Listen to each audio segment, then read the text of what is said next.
So it's kind of interesting when you're working on your house, there's multiple different business models of different companies to work on your house. One of those models would be like the traditional architect approach.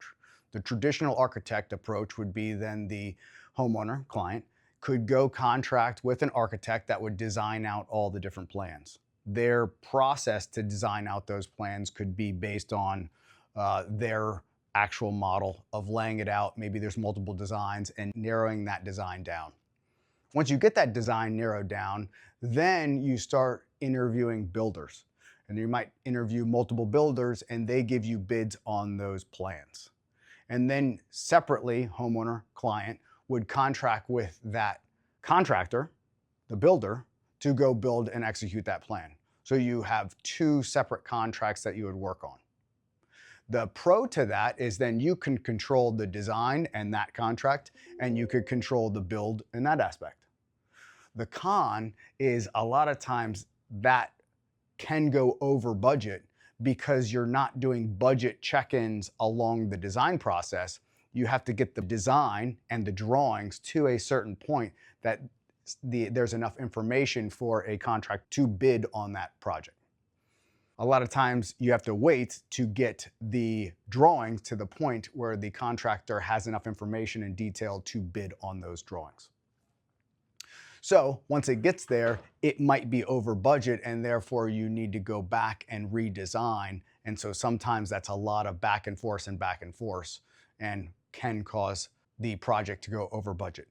So you get a wonderful design that has a risk of being over budget, and then you get the opportunity to choose your builder, and that's your risk and reward with that particular business model.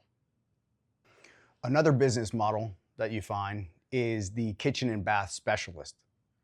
So what's great about that model is that you have a professional, the firm itself, and the representative that you're working with, that's going to be an interior designer focused on the kitchen and bath. That's going to be thoroughly through for cabinetry and countertops and tile, and that's what they do. So that's a really good safety net for client, homeowner, to be able to go through and really talk, and you get very intimate with the designer in order to get the right solutions and enhance your space. The con to this model is most of the time that model is geared towards pulling and replacing a kitchen or a bath or slight modifications. Most of those companies aren't equipped to go and either pull building permits or make structural changes. And that's what makes the process go a little haywire and you're at risk. A separate business model that you see in our industry that's touching the home is a handyman, or more commonly known as like home services. That business model is set up to be more like an hourly rate. So if you have a kitchen project or a bath project or a smaller project tends to be the focus, you're a lot of times as the homeowner and the client providing those materials to someone that should be a skilled individual that can go install those for you. So the pros is that this can be a more economical model because you're just paying an hourly rate and you're providing all the materials. The con or potential con is that since you're providing all the materials, if something's not there, then you're on call to go to the local material distribution center midday because the crew needs to keep working. And you might not know the intricacies of all tile and all components that might be going into your bath. So you're not necessarily hiring someone for their design expertise. They are a fulfillment contractor. So that's the pro and the con. Another business model that touches the house is exterior contractors. We know, because as Schroeder Design Build, our sister company, Curb Appeal Exteriors, this is what they do.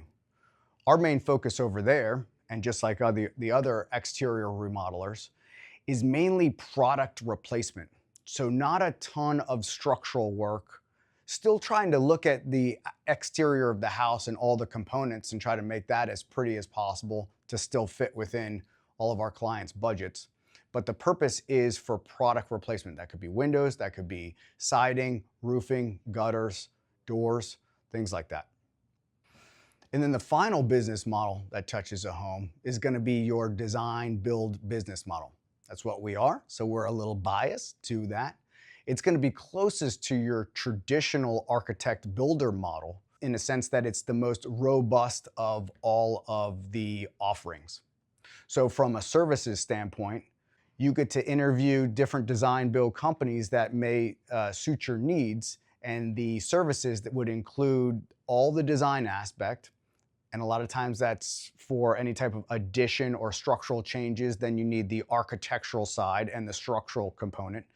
And it might be a kitchen addition or have finishes in there. So you need the interior design component. So the design build business model creates the internal team that works with you in order to go through the design in terms of floor plans and layouts, as well as the selections simultaneously, and internally having the estimator and project management team to go do all the quality control necessary through the process in design. So by the time you get to a construction agreement, that everything has been vetted and you can try to minimize the potential unknowns as best as possible.